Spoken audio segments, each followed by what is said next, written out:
Oi pessoal, professora Ivânia que aqui vos fala, tudo bem com vocês? Nós vamos voltar para a aula de proteína agora e nós vamos continuar agora com funções proteicas. Nós já vimos a estrutura da proteína e agora então nós vamos falar das funções que elas podem exercer no organismo. Galera, tem muitas outras funções, essas são as principais funções que as proteínas podem exercer então aí. Eu já falei que é o composto orgânico mais abundante do corpo dos seres vivos é proteína. Então vamos começar agora. Proteína tem função estrutural, nosso cabelo é proteico, nossa unha, a queratina é uma das principais proteínas estruturais, que forma então a carapaça dos répteis, que forma então aí, na verdade, as escamas, né, dos pés das galinhas, forma a pena também, forma unha, forma casco, forma os chifres dos animais. Então, olha só, função estrutural, a queratina. E a queratina, ela tem aminoácido cisteína, que tem enxofre no radical. Por isso que quando queima cabelo, unha, cheira enxofre. Porque tem enxofre, então, aí, do principal aminoácido da queratina, que é a cisteína. Galera, agora, uma outra proteína também estrutural e é a mais abundante. Se alguém falar assim, qual o composto orgânico mais abundante do nosso corpo? Proteína. Qual é a proteína mais abundante? Colágeno. Colágeno, gente, é a proteína que está no tecido conjuntivo. Os tecidos conjuntivos são tecido ósseo, tecido cartilaginoso, conjuntivo denso, conjuntivo frouxo. Todos eles têm colágeno. Então, a proteína mais abundante do nosso organismo é o colágeno. Guardem isso, hein? Isso é importante saber.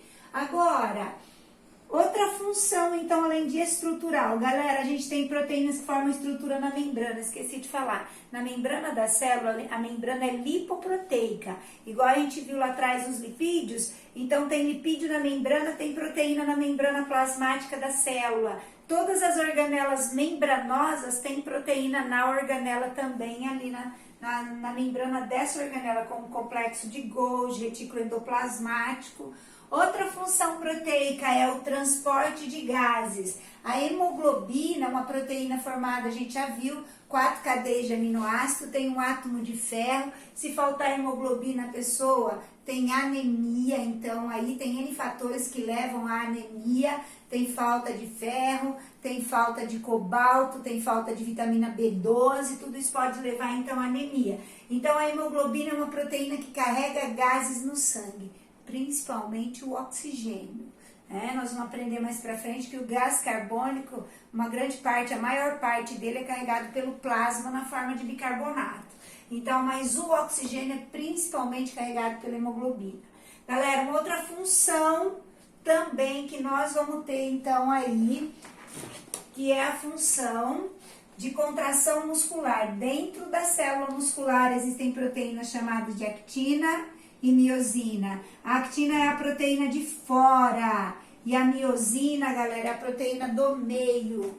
Então, nós vamos ter aqui, ó, a miosina.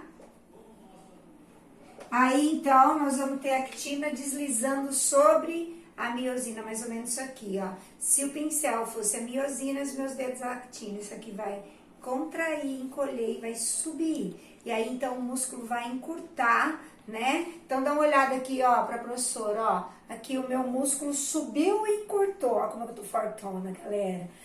Então, olha só, o que que tá acontecendo aqui? A actina tá deslizando sobre a miosina. Quando ela desliza, o músculo encurta e sobe, isso é contração. Lembrando que isso gasta cálcio, utiliza cálcio, que é um cofator, um estimulador, e também isso aqui gasta ATP, energia, então aí. Então, uma função, mais uma função proteica. Outra função, isso depois nós vamos abrir um parênteses. Anticorpos, imunoglobulinas são proteínas do sangue, que tem função de anticorpos, então aí. São proteínas que anulam os efeitos de antígenos, de substâncias estranhas ou agentes estranhos ao nosso corpo. Depois nós vamos falar só sobre isso, de imunidade passiva e ativa, aqui dentro de proteínas ainda, nós vamos estender isso aqui. Galera, uma outra função, na pele, junto com o colágeno, principalmente no tecido conjuntivo, tem a proteína elastina. A elastina promove para a pele elasticidade, assim como o colágeno promove sustentação, ela promove mais a flexibilidade e a elasticidade dos tecidos. Uma outra função ainda proteica é de neurotransmissor. Quando o neurônio se comunica com o outro, nós vamos ter então aí a sinapse. Numa sinapse, galera, deixa eu fazer mais escurinho aqui, ó. Numa sinapse, os neurônios vão se comunicar um com o outro através de neurotransmissores. Então aí, esses neurotransmissores passam na fenda sináptica. E os neurotransmissores nada mais são do que acetilcolina, adrenalina, noradrenalina, dopamina. Todos eles são proteínas. Então, os neurotransmissores também são proteínas. Galera, outra função da proteína é função hormonal. São exemplos de proteínas com função hormonal. A insulina, que regula a taxa de açúcar no sangue, junto com o glucagon também. O GH, que é o hormônio de crescimento. Por isso que GH e insulina são hormônios que geralmente são inalados ou injetados. Porque se a gente ingerir, eles são quebrados em aminoácidos e às vezes perdem essa função proteica, né? Agora, uma outra função, e essa também nós vamos ver depois, que é a função enzimática. A função enzimática é quando a proteína, então, tem função de quebrar outras moléculas. Isso, então, é função enzimática, galera. Nós vamos falar depois de função de anticorpo e função enzimática, ok? Beleza?